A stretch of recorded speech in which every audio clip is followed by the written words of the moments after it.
Herkese merhaba, ben Mert. Kanalıma hoş geldiniz. Valorant'ın yeni sinematiği çıkmış. Hemen gördüm. Bakalım kaç dakika önce gelmiş? 12 saat önce gelmiş bu arada. Ben bunu geç görüyorum. Şöyle güzel hemen kahvemi aldım. Sizlerle izleyelim, başlayalım. Bir de telife yakalanmasın diye böyle olabildiğince durdurup yorumlarımı falan söylemeye çalışacağım. Umarım telife yakalanmaz. Hemen başlayalım. Kulaklıklarımızı takalım. Siz de aşağıdan beğenmeyi, abone olmayı, çan açmayı unutmazsanız sevinirim. Seviliyorsunuz. Let's go.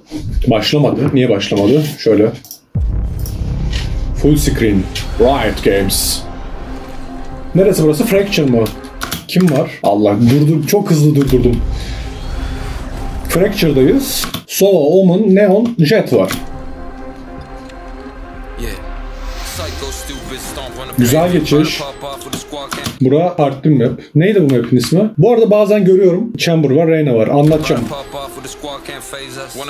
Viper var. Şimdi şöyle bir şey göstereceğim size. Bazen böyle yayıncılarda falan görüyorum. İşte arkadaşlarımda görüyorum. Size de hemen onu söyleyeyim. Bir kareyi durdurmak istediniz. Bir şeye bakmak istediniz. Dediniz ki hani ben nasıl durduracağım? Tam istediğim noktada. Çünkü space'e basarak durdurmaya çalışanları görüyorum. Çok saçma. Onun yerine klavyenizde virgül ve noktaya basarak, yani bak geri alıyor, görüyor musun? Virgüle bastıkça videoyu geri alıyor. Kare alıyor. Bunu da birazdan anlatırım, belki kare olayını. Bir teknik bilgi veririm. Hepiniz biliyorsunuzdur da mantığını anlatırım. Noktada ileri alıyor. Böylelikle özellikle aralarda güzel şeyler varsa, bak mesela ne kadar güzel. Duvardan geçmiş, görüyor musunuz? Bunları görebiliyoruz temelde. Uzun basarsanız tabii ki normal uzun oynatıyor. Let's go.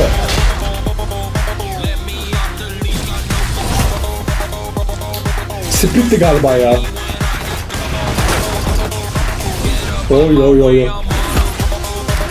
Ya görsel tarzdaki değişikliği siz de fark ediyor musunuz? Böyle sanki her bir şeyde farklı bir stil deniyorlar. Ya da stili biraz daha stilize, bazen çok daha realistik yapıyorlar. Çok hoşuma gidiyor böyle her izlediğimde farklı bir şey izlemek. Nice.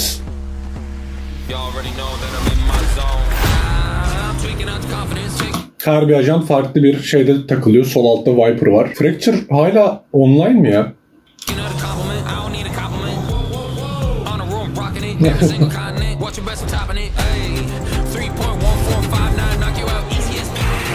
Hadi artık Sova. Abi evet bak, en sinir olduğum şeylerden bir tanesi. Mesela map oynuyoruz. Icebox'tayız. Örnek veriyorum. Diyorum ki arkadaşlar beni bekleyin, drone atacağım, side'a girelim öyle. Ben bir şey yapayım. Tahmin ediyorum burada da aynısı olacak. Jet şey atacak ileri doğru. Şöyle bir şey oluyor. Drone'u ben gezdirirken bakıyorum jet bizim ilerlemiş. Açılmış ya. Bekle kardeşim, ölme işte. Ben sana info sağlıyorum. Bak. Dash attı. İşte böyle. İşte bak. Bak ne oluyor sonra. Yine de sonunda Sova'ya mahkum kalırsınız.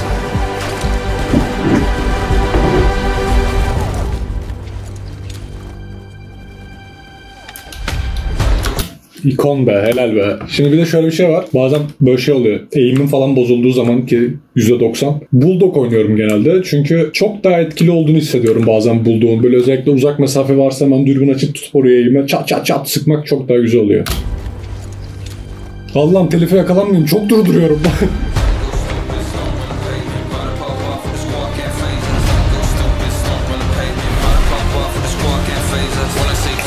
Çok güzel.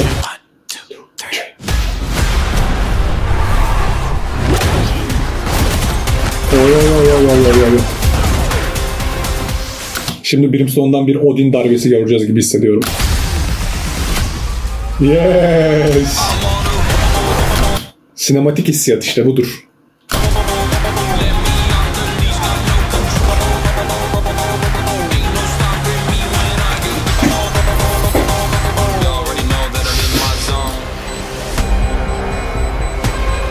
Oy.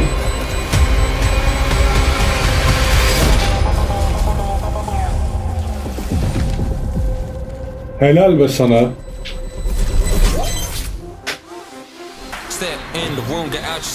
You talk the talk or walk the street. Watch and learn to keep your eyes on me. Quick to draw course, got your beat.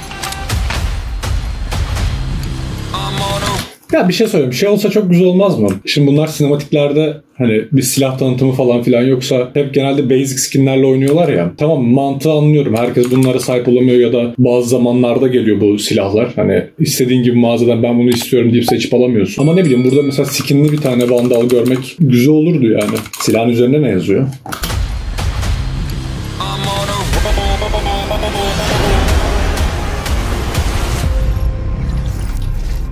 Güzel. Bu arada Baby No Money bayağı güzel bir şarkı yapmış. Beğendim. In My Zone. Bakalım böyle farklı bir şey var mı diye hızlı bir oynatacağım. Bu neyin sinematiğiydi, ben onu anlamadım. Bring it all. Hepsini... Bring it all ne demek? Hepsini getir mi demek? Bring it all. Seçimi Türkçe diline çevir. Ne demek? Hepsini getir. Evet. Güzel ya. Beğendim. Ya şu stil bak. Şuradaki stiller falan bayağı tatlı. Şarkı güzel. Stilizelik güzel. Böyle içinde bulunduğun, oynadığın mekanları çok daha farklı bir açıdan görmek. Mesela Split'i... Dur neredeydi? Split diyorum. İnşallah doğru hatırlıyorum. Dur map'in ismini. Böyle çok böyle uzun uzun yapmışlar ya. Baksana ne kadar güzel gözüküyor. Yani şu açılar falan çok şık ya. Bayağı güzel. Bak burada map'in böyle upuzun olduğunu görüyorsun.